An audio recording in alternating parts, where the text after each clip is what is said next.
Hello friends, मैं उदय। आप सभी का स्वागत है टेक्स्ट बुक के इस प्लेटफॉर्म पर। काफी इंपॉर्टेंट क्लास होने जा रही है और आप भी प्रिपरेशन कर रहे हैं TGT, PGT, LT grade, D triple S B, central government या स्टेट गवर्नमेंट के किसी भी एग्जाम की, तो आपके लिए क्लास बहुत इंपॉर्टेंट होने वाली है। क्लास में कमेंट करके जरूर बताइएगा कि कितने क्वेश्चंस ऑलरेडी आपको आते थे। तो इंग्लिश लिटरेचर के बहुत ही शानदार question we are going to start for your upcoming exams like TGT, PGT, LT grade, D triple S B guys. तो आइए शानदार क्लास का आगाज करते हैं और कम समय में 10 एमसीक्यूज डिस्कस करते हैं। पहला क्वेश्चन आपकी स्क्रीन पर है। Trailing clouds of glory do we come from God who is our home. तो ये लाइंस कहां से ली गई हैं? सबसे पहले मैं आपको बता दूं, इमोर्टैलिटी ओड की ये लाइन है। विलियम वर्ड्सवर्थ की बड़ी इंपॉर्टेंट ओड है गाइस। और यहाँ पर वर्ड्सवर्थ कहना क्या चाह रहे हैं कि जो हमारी सोल होती है ना, ऐसा नहीं है वो बॉडी या बच्चे के जन्म लेने के बाद आती है, वो पहले से एग्जिस्ट करती है। वो इस धरती पर आकर बस बॉडी को ग्रहण करती है, शरीर को ग्रहण करती है, राइट। और कहाँ से आती है? हेवन से आती है, क्लाउड्स ऑफ ग्लोरी से आती है। और यानी जब बच्चा पैदा होता है, जब धरती पे आता है, तो ऐसा नहीं वो अपनी डिवाइन पावर को बिल्कुल भूल जाता है, उसके अगल बगल वो डिवाइन पावर रहती है, ठीक है। तो ये इमोर्टैलिटी ओड की लाइंस हैं, बहुत ही इंपॉर्टेंट ओड है। डिटेल्ड वे में हम लोग इसको पढ़ेंगे, बहुत मजा आएगा। अगला क्वेश्चन देखते हैं। Wordsworth famous preface to the lyrical ballad was. जो इनका फेमस प्रीफेस है, तो ये प्रीफेस लिरिकल बैलेड के किस एडिशन में इनको ऐड किया गया था? तो आप सभी को पता है, the preface to the second edition of the lyrical ballad. Lyrical ballad के सेकंड एडिशन में इसको ऐड किया गया था। बहुत इंपॉर्टेंट है। लिरिकल बैलेड आप लोगों को पता है, लिरिकल बैलेड क्या है? एसटी कॉलरिज और विलियम वर्ड्सवर्थ का एक ज्वाइंट वेंचर था, जिसमें टोटल 23 पोएम्स थी। और इसमें अगर देखा जाए, 4 पोएम जो थी वो किसकी थी? एसटी कॉलरिज की थी।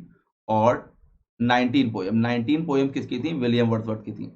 तो जो लिरिकल बैलेड है, इसकी जो लास्ट पोएम थी वो टिंटन एबे थी, राइट। टिंटन एबे थी जो विलियम वर्ड्सवर्थ की। और जो पहली पोएम है, the rime of the ancient mariner, ये एसटी कॉलरिज की है, ठीक है। तो the preface to the edition of lyrical ballad is D is the correct answer. Second edition में प्रीफेस को ऐड किया गया था। We are led as live in body and become a living soul. शरीर के रूप में रहते हैं और किसके रूप में लेटे रहते हैं? शरीर के रूप में क्या बन जाते हैं? एक लिविंग सोल बन जाते हैं, एक आत्मा बन जाते हैं। तो ये शानदार लाइंस, बड़ी फेमस लाइंस कहाँ से ली गई हैं?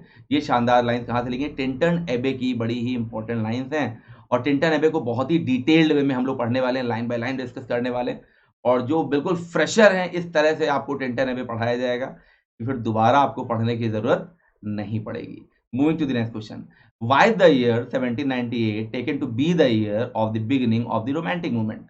क्यों 1798 को रोमांटिक मूवमेंट की एक बिगिनिंग मानी जाती है? ऐसा क्या हुआ था? तो because it was the year of Wordsworth birth, बिल्कुल गलत है। वर्ड्सवर्थ के बर्थ का ईयर नहीं है। Because it was the year in which James Thomson season was published, ये भी गलत है बेटा। Because it was the year in which the French revolution started, या because it was the year in which Wordsworth lyrical ballad were published. तो lyrical ballads were published is the right answer. C will be the right answer. क्या हुआ था? 1798 में ही lyrical ballad publish हुआ था। और lyrical ballad क्या है? एक कलेक्शन है पोएम्स का। एसटी कॉलरिज, विलियम वर्ड्सवर्थ, अभी मैंने ऑलरेडी आप लोग को बता रखा है, ठीक है। तो फ्रेंच रेवोल्यूशन भी 1798 में नहीं हुआ था। सारे ऑप्शन गलत हैं। C will be the right answer. Moving to the next question. Wordsworth was popularly famous as the poet of which of the following? तो Lancashire region, lake district, Wessex region या वेवरली रीजन? सारे ही कट जाएंगे। Lake poets के नाम से भी इनको जाना जाता था। वर्ड्सवर्थ के साथ रॉबर्ट सदी, एसटी कॉलरिज, ये सब भी लेक डिस्ट्रिक्ट के पोइट्स के रूप में जाने जाते थे। तो ये क्वेश्चन बड़ा पॉपुलर है, कई बार एग्जाम में आया हुआ है। Wordsworth wrote a sonnet on. Wordsworth ने एक सोनेट लिखी है, इनमें से किस फिगर के ऊपर लिखी है? तो वर्ड्सवर्थ ने जो सोनेट लिखी है वो मिल्टन के ऊपर लिखी है, जिसको हम लोग लंदन 1802 के नाम से भी जानते हैं। और टू मिल्टन भी आप इसको कह सकते हैं। इसको आप टू मिल्टन भी कह सकते हैं। और इसमें क्या है कि इंग्लैंड में जिस तरह से मेटेलिस्टिक लाइफ में लोग डूब गए थे, तो वर्ड्सवर्थ ये सोनेट मिल्टन को ट्रिब्यूट करते हैं, मिल्टन को याद करते हुए कहते हैं कि अरे मिल्टन वापस आ जाओ, इसमें इंग्लैंड को तुम्हारी नीड है, ज़रूरत है। क्योंकि इंग्लैंड के समय में इतना ज़्यादा मेटलिज्म का प्रभाव नहीं था, चीज़ें पायस थी। लेकिन वर्ड्सवर्थ के समय में बहुत ज़्यादा इंग्लैंड जो है पूरी तरह से डूब चुका था मेटलिस्टिक लाइफ में। वो अपनी जो आंतरिक प्रसन्नता थी, या जो कह सकते हैं अपनी ग्लोरी थी, सब खो चुका था इंग्लैंड। तो इसीलिए मिल्टन को वो याद करते हैं। और B will be the right answer. Moving to the next question. For nature then, उस समय नेचर ही मेरे लिए सब कुछ था। To me was all in all. तो नेचर की अगर बात हो रही है तो आंसर तो टिंटन एबे ही होगा। बड़ी पॉपुलर लाइन है यार, कई बार आप लोगों को पढ़ाया है। Tintern Abbey is the right answer. Moving to the next question. After whom Wordsworth became the poet laureate of England. इनमें से किसके बाद विलियम वर्ड्सवर्थ पोइट लॉरियट बने थे? तो definitely A will be the right answer, Robert Southey is the right answer. तो याद रखिएगा, Robert Southey, then William Wordsworth, then Alfred Lord Tennyson. तो ये सीक्वेंस है पोइट लॉरियट्स का।